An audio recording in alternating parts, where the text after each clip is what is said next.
Assalamualaikum warahmatullahi wabarakatuh. Kembali lagi kita dalam pelajaran matematika kelas 7 ya, bersama Ibu Haifa. Oke, kali ini kita akan masuk ke bab baru. Karena kemarin kan kalian sudah ulangan ya, bab 1. Sekarang kita masuk ke bab 2, mulai dari konsep himpunan. Nah, ini kompetensi dasarnya dan tujuan pembelajarannya. Jadi, Ibu harap setelah kalian mempelajari bab himpunan ini ya, kalian bisa menyatakan himpunan. Itu dulu untuk yang sekarang. Untuk himpunan bagian, himpunan semesta, himpunan kosong dan komplement himpunan nanti di materi selanjutnya. Untuk pertemuan ini Ibu harap kalian bisa menyatakan himpunan dulu. Oke? Mungkin kalian baru pertama kali ya dengar himpunan.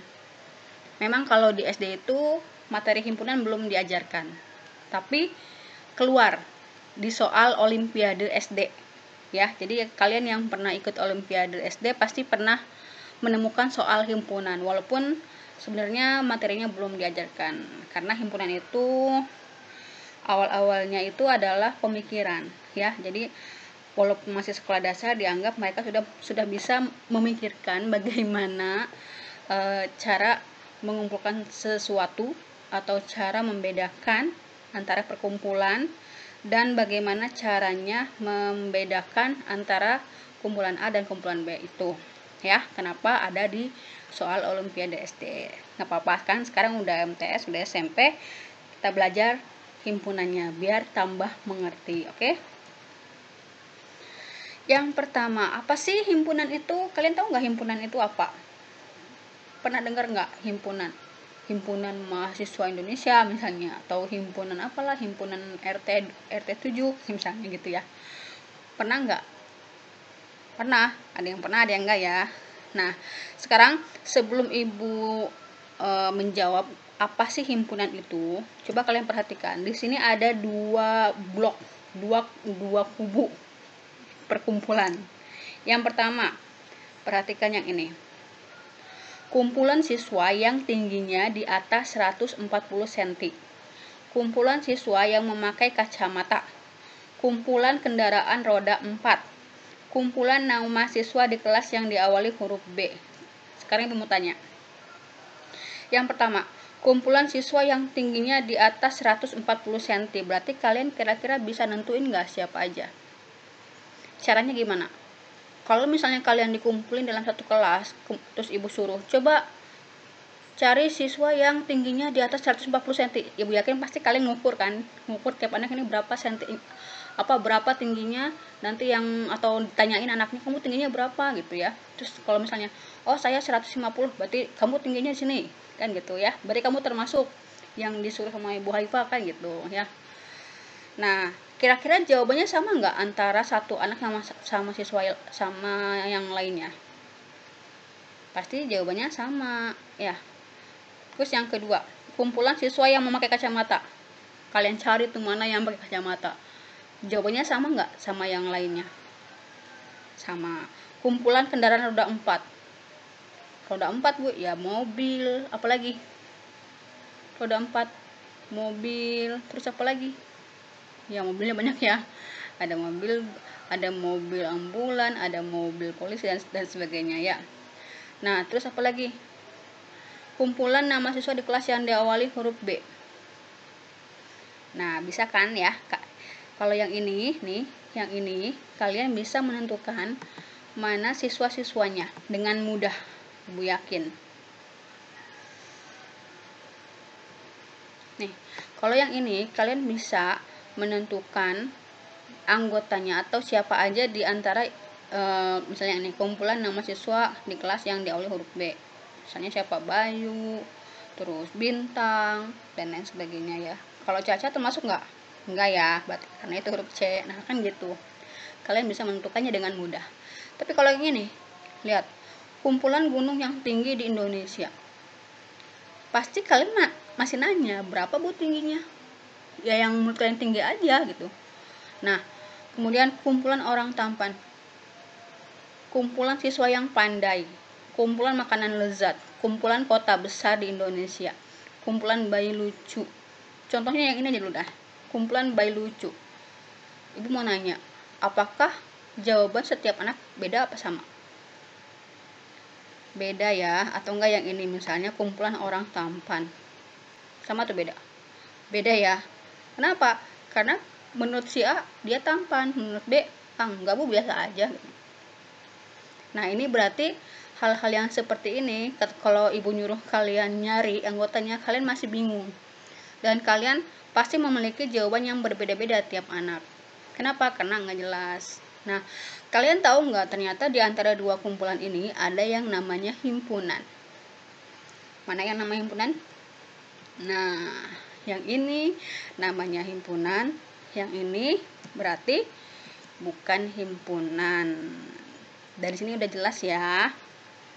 Jadi, himpunan itu apa? Himpunan adalah kumpulan benda-benda atau objek yang dapat didefinisikan dengan jelas. Jadi, kayak tadi misalnya di sini, ini kan jelas nih kumpulan ya mahasiswa di kelas yang diawali huruf B, jelas. Kalian bisa nentuin siapa namanya, Bayu, tadi siapa, Beni, Budi, Bintang, dan jawaban tiap anak pasti sama ya. Tapi kalau yang ini kumpulan siswa yang pandai misalnya, tidak bisa, ini nggak jelas. Kenapa? Karena ini relatif. Menurut si A dia pandai, menurut B enggak. Kumpulan makanan lezat, menurut kata si A ini makanannya enak, kata si B enggak, kurang asin misalnya gitu ya. Itu berarti bukan himpunan. Oke, paham ya? Jadi himpunan itu adalah kumpulan benda-benda atau objek yang dapat didefinisikan dengan jelas. Paham? Kalau nggak paham nanya ya, jangan diem aja. Nah, coba sekarang kalian amati contoh berikut.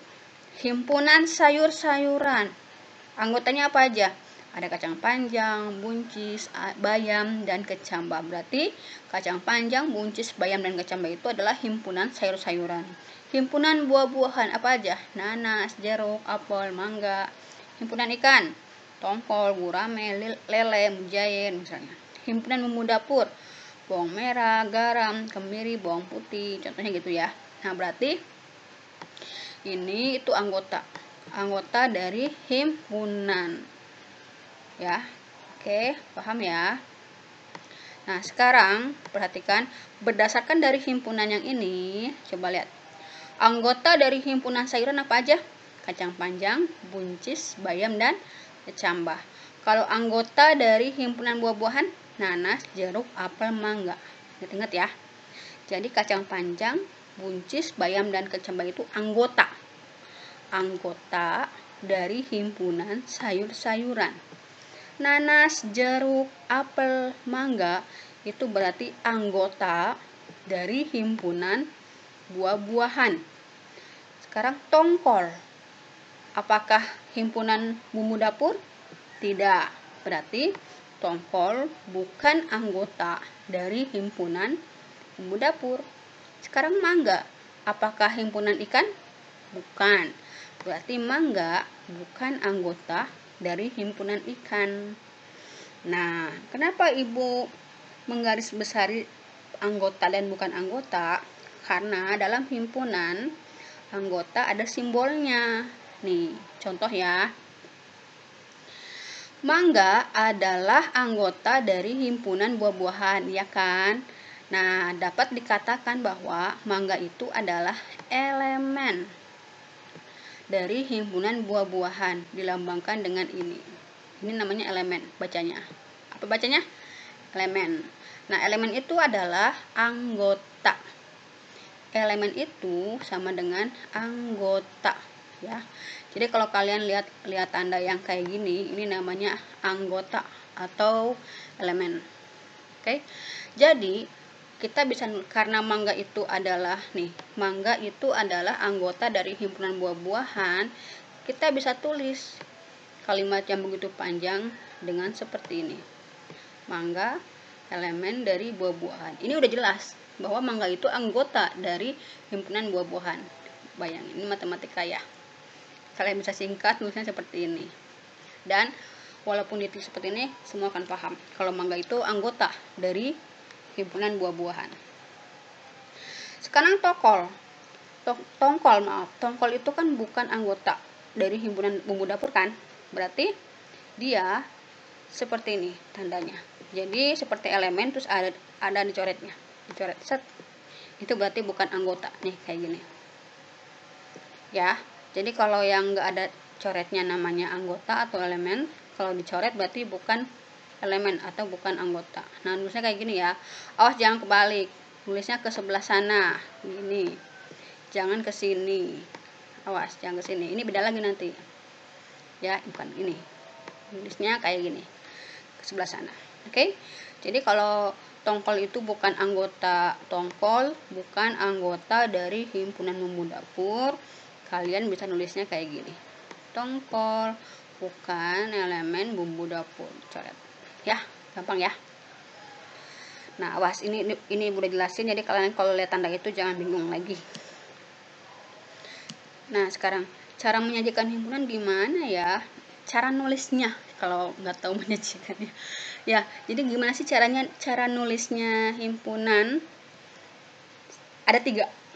1, dengan menyebutkan anggota himpunannya atau enumerasi, disebutin anggotanya. Nah, perhatikan ya dengan baik.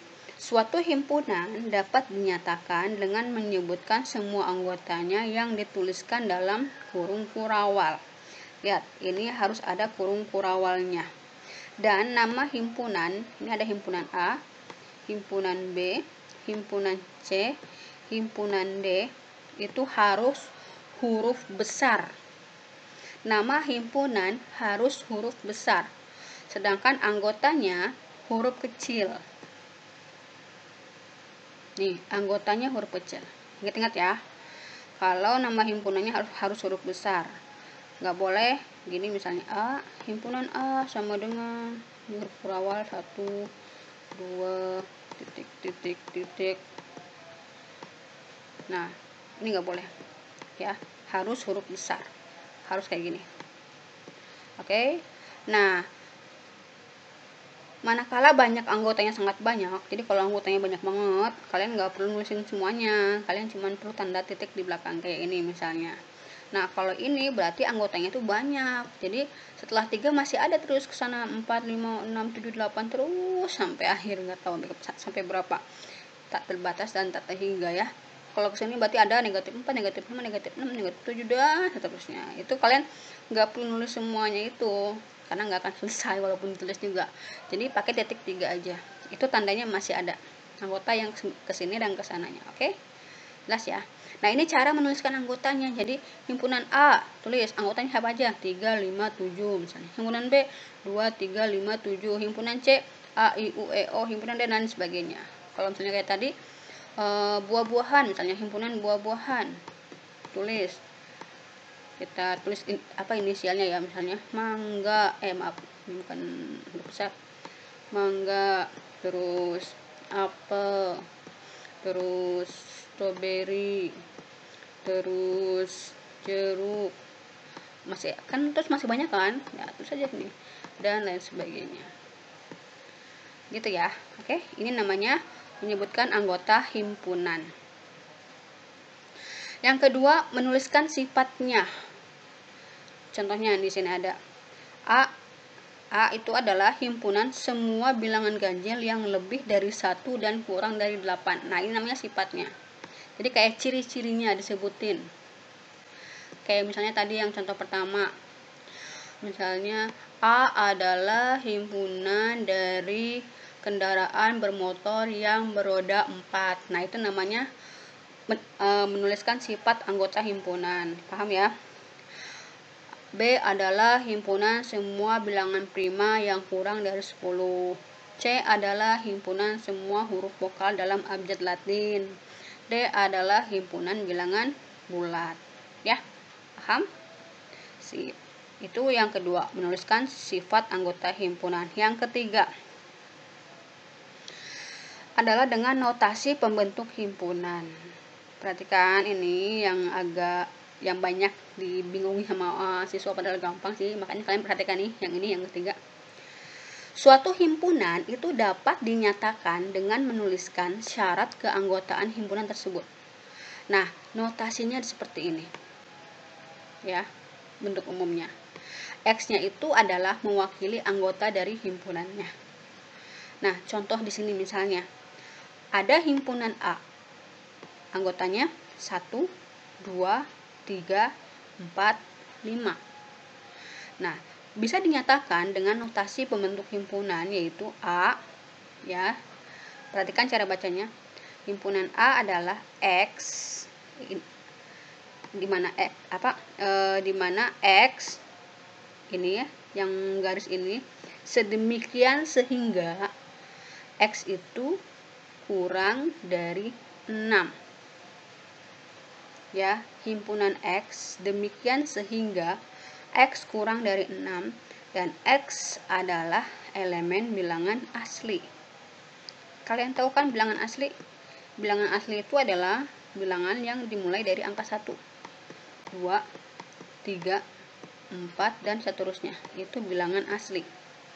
Ya. Ini bilangan asli. Kalau bilangan cacah itu dari angka 0, 0, 1,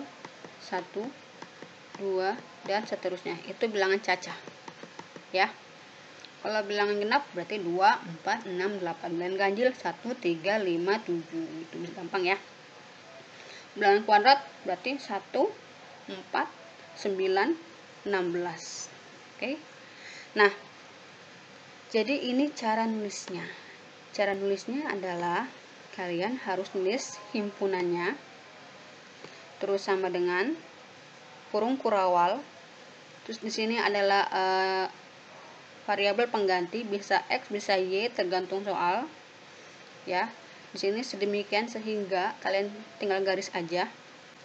Nah, di sininya nih yang kalian pasti bingung. Nah, menggunakan kurang dari atau lebih dari itu yang membedakan notasi pembentuk himpunan dengan yang lain. Ya. Jadi kalau ini kalian perhatikan yang ini kan A 1 2 3 4 5. Itu kan kurang dari bilangan asli ya, yang kurang dari 6. Kalau kita tulis kalau sama dengan kurang dari atau sama dengan 5, boleh nggak Bu? Boleh ya, nggak masalah.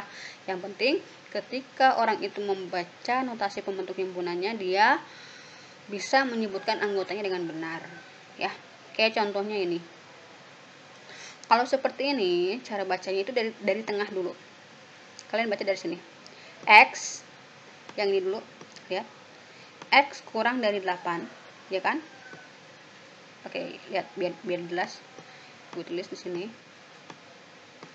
X kurang dari 8 lebih. Nah, lihat baca dari tengah. Perhatikan baik-baik.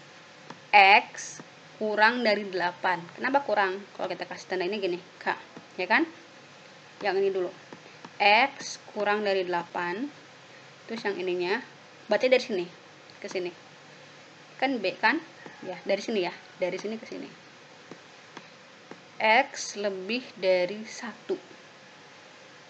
Jadi, kalau X-nya kayak gini, nah ini namanya X kurang dari 8 dan X lebih dari 1.